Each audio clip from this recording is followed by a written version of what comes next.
We turn now to Colorado's Democratic Governor Jared Polis, who has stuck with us through some technical difficulties. And Governor, I understand you hear me now, so let's get straight to it. I'm sorry for what your state has recently gone through with this horrendous shooting at Club Q.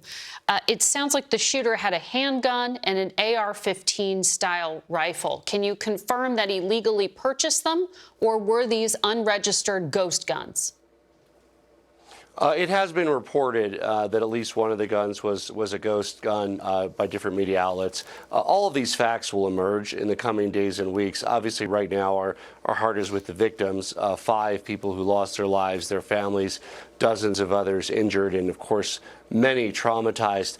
Another example of a law that could have been used in this instance successfully is a red flag law, which we have in Colorado, but it's really up to the local law enforcement entity how to use it.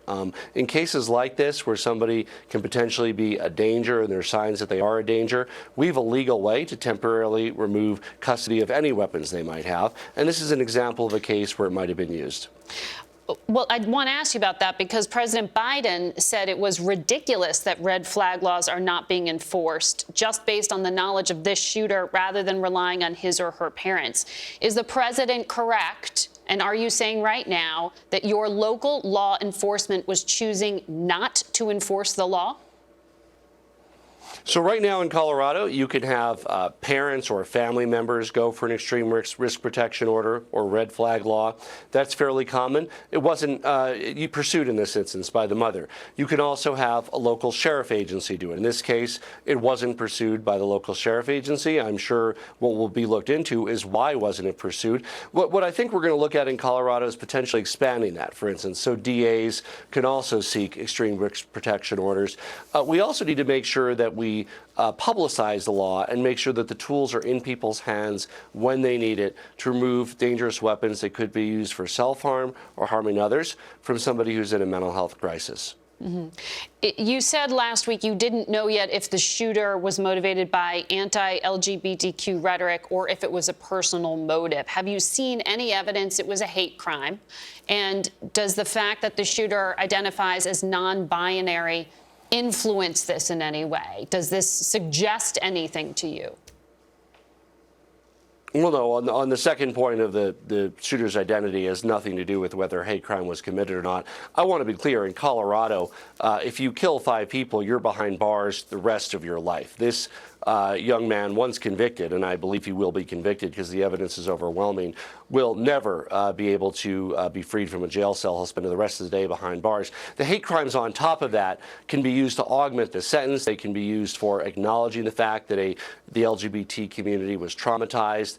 But again, the murder alone will send this person behind bars for the rest of his life. Mm-hmm.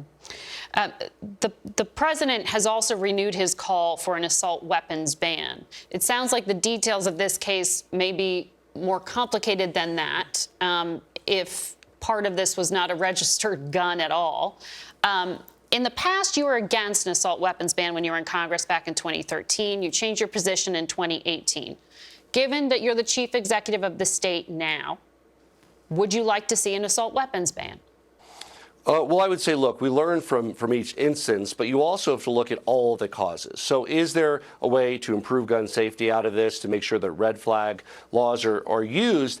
Not only if he had a pistol and a semi-automatic weapon, do we need better laws on ghost guns? Do we need to make sure that we have a better process around semi-automatic weapons? Open to all of those. We also need to pursue the mental health aspect of this and other shooting incidences. What and how did this fall through the cracks? We need to pursue the anti-LGBT rhetoric aspect of this. I think whether it'll be the case in this case or not, clearly the type of rhetoric out there that divides one group of Americans against another can set somebody over the top and tragically inspire them to an act of violence. We need to focus on national healing, bringing people together, and really treating one another as brothers and sisters. I think people can agree, I hope, with at least that. Governor, thank you for your time today.